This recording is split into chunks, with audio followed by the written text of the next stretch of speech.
After agreeing to open up his relationship, OP soon realizes that he opened up his home to the devil. When his wife falls in love with another man, his life starts to unravel, and he's made to suffer a heartache unlike anything he's ever known. To find out how this story ends, get yourself a coffee and grab a bowl of popcorn so we can get into it. I'm 39 and my wife's 32. We've been together for 7 years, and we got married last October. For most of our relationship, we've been monogamous, but we've occasionally hooked up with friends during a night out, while we were traveling, and at a few adult parties. In March, my wife told me that she wants an open relationship, which includes the opportunity for a deep emotional connection, not just casual fun like we've done in the past. I've suffered terribly with chronic depression since COVID, and I haven't been able to meet her emotional needs, so I thought this was the beginning of something mutually beneficial and fun, so I agreed. A few nights later, after disappearing for a few hours, she stumbled in, blind drunk. She was sobbing hysterically about how she's already been spending time with someone called David, and she's totally obsessed with him already. She feels guilty about how strongly they feel about each other, even though they've only known each other for a few months. Still, I'm interested in seeing how this new relationship model will succeed. Since our honeymoon was just a few weeks away, I asked that they pump the brakes on whatever they have going on because I'm feeling insecure about it. I really want our honeymoon to be precious and a time to connect intimately and emotionally. We agreed on some boundaries, mostly that she'll only see David once a week on a Friday night, and they won't sleep together until after our honeymoon. On a Monday morning, my wife confessed to me that she's head over heels in love with David, and I was very upset. I thought we were building a framework for a future, theoretical emotional connection with someone else, not rushing to put one in place because she's already fallen in love with a guy. I feel totally betrayed, but I still want her needs to be met, even if it's by a guy who I don't know. She said that she's got a connection with David, and it's unlike anything she's ever experienced. She even said that she feels more emotionally connected to him than she ever did to me. My wife goes to see David on a Friday night as we agreed, and when she gets home after sunrise, she said they were out drinking and dancing all night at a club. As I mentioned earlier, our honeymoon was just a few weeks away, and the weekend before we were due to leave, David apparently freaked out and broke up with her because he couldn't handle being in love with a married woman. He wanted all her attention, but he couldn't have it, so he bailed. My wife was absolutely devastated and was staggering around the house. She cried for 2 days. I was rattled but relieved, and I thought our honeymoon would be safe from this mess. Our honeymoon was mostly miserable. My heart was broken, knowing that she didn't change the way she felt about him and still wanted to be with him. We go through the motions, but really struggled to enjoy each other's company. Towards the end of the trip, she handed me her phone so I could call a restaurant. While I was holding her phone, she got a text from him saying, "Thank you for trusting me enough to tell you that." I call her out on this immediately. I asked, "Why are you talking to this guy right now? We're on our honeymoon. Doesn't that mean anything to you?" She explained that he reached out that afternoon to see how she was doing, and they had a short exchange about their emotional conditions. That was it. When we get back home, we sign up for couples therapy. I laid out a plan to rebuild the trust in our relationship and to work on strengthening what we have.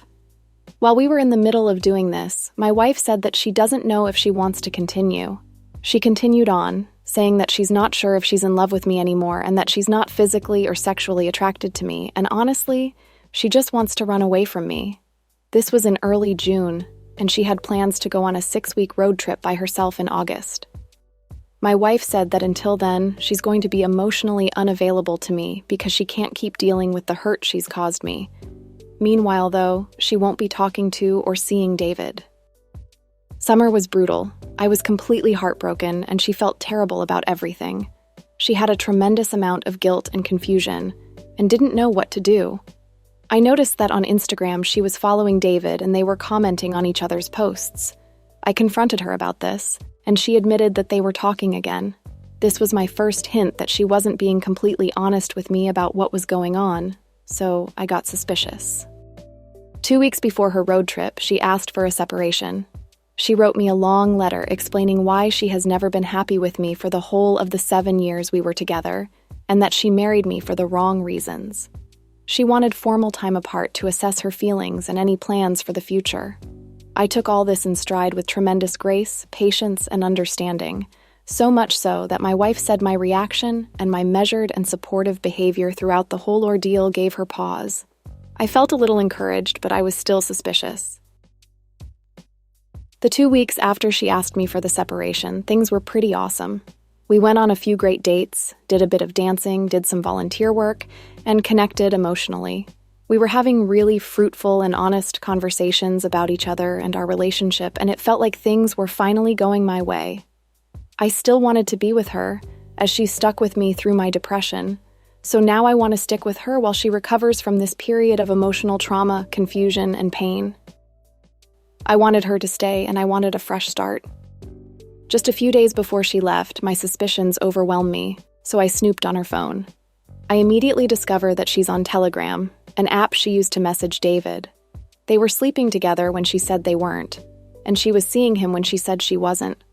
There were times when she'd tell me that she was at work, but she was really with him, and she spent the night at his place when she told me she was with friends. During our honeymoon, she told him that she wished she was there with him instead of me. It was clear that they never stopped talking at all. Every agreement we had about our open relationship was broken by her. I decided not to tell her that I knew about all this. Instead, I said that I don't want her to be scared and to just be honest with me. She confessed that they slept together a few times and that she went to see him on occasion too. I knew from their Telegram chat that they saw each other just a few nights ago, but she lied again, telling me that she was alone that night. Fast forward a little bit, and my wife's finally on her road trip and we're formally separated, but not legally. She told me that she doesn't know if she's still in love with David. It's something that changes every day. She said she wouldn't see him while we're separated, and that she's actually separated from us both, so she has time to think about what she actually wants. She reiterates that I've proven to be understanding and compassionate, and that she feels good about staying with me. But at the same time, David's proven to be emotionally volatile, controlling, and creepy. In any case, she still needs time. She said that she's hugely drawn to his great body, and because she's really attractive, she wants to be with someone as beautiful as she is. She admitted that because he makes a lot of money, she has fantasies about being with him and never having to work again. By being with David, she can focus on her writing, photography, and travel the world. While she's gone, I can't stop checking her email, her browser history, her photos, and her Instagram. I'm doing everything I can to find more evidence. Every day, I'm filled with despair, and I've thought about doing things to myself that I've never thought about doing before. I'm in therapy, but it's not enough. I'm trying to keep busy and chart my own path to free myself from this pain. But I have these intrusive thoughts all the time. Before I open my eyes in the morning, I'm devastated about losing my wife, best friend, and I'm obsessed with what she's thinking about. Is she talking to David? Is she planning on leaving me for him? I cry all day. I spoke to an attorney friend of mine recently, just to get a better understanding of what a divorce might look like. I told him that she's a survivor of abuse from her childhood, and he said, "Oh, no wonder." He said that he's seen many instances involving survivors who get married and immediately run away.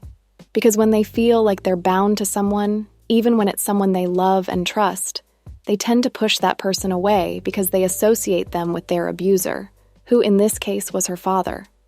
My friend said that she's got a tremendous pain, so much so that she might not even know what she's feeling, and she's soothing it with alcohol, her affair partner, clubbing, and traveling. He said that what's going on is probably not about me and my way of loving, it's about her unprocessed trauma. I guess I'm asking for advice, definitely about the CSA angle, so if anyone has wisdom on that, I'd be happy to listen. Also, I'd like to hear from anyone who has something useful to say about this period of grief. Like I said, I still want this to work, but am I naive? Am I a doormat? I feel like with me not being depressed anymore, us having had all these great conversations about what we want, and her finally getting into therapy, realizing how her past trauma is affecting her present life, we can really enjoy a fresh start.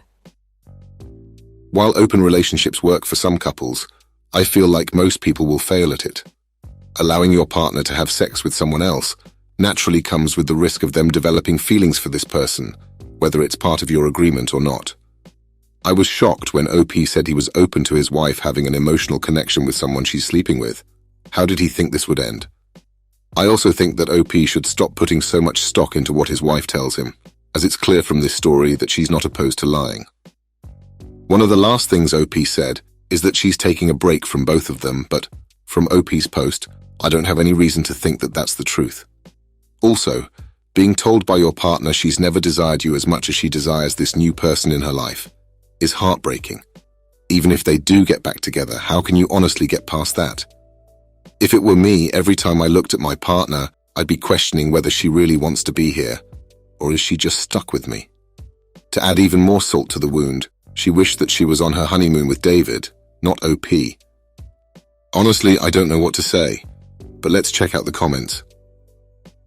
No fear no there says, so you attend adult parties and agreed to an open relationship, and you sound content doing the pick-me dance while she has no problems being involved in relationships while you wait at home. Are there any other bad decisions we need to know about? You allow all this to go on with no consequences and do nothing to stop her. I seriously think you need to get legal counsel to figure out your options. She can't be held accountable because you allowed it. All in Calicious says, tough love? Okay. You've completely brought this on yourself, and even after her repeated abuse of your trust, her constant lies and manipulation, her capacity for betrayal and playing both sides as a victim of her feelings, her showing no actionable empathy for you, including the whole, giving you space to protect you from her. That was just another ruse so she could spend more time with David. Still, you find reason after reason to give her more space and ability to betray you, hoping that it'll all work out in the end. Yes, her tragic past may be affecting her, and it may have never been dealt with, but this is plain old betrayal. You don't need a deep and meaningful reason for her to want to have sex with another man, especially when you all but invited him into your bed. Your approach to non-monogamy wasn't so much naive, but completely stupid with no consideration about how you could enforce boundaries. She's already gone, and the person you're pining for is a husk that's shackled to your hopes and memories of her. She literally told you that your unending understanding, to the detriment of your mental state and life, is the reason she always comes back. Move on, and in your better future, don't give others the ability to destroy you. I genuinely hope you move on. Please. You could do an essay on OP's story, but we'd be here all day. I just hope that OP can move on from this toxic relationship, and with any luck, he won't make the same mistake in the future. I hope you enjoyed today's episode of Coffee and Popcorn, and I can't wait to see you on the next one.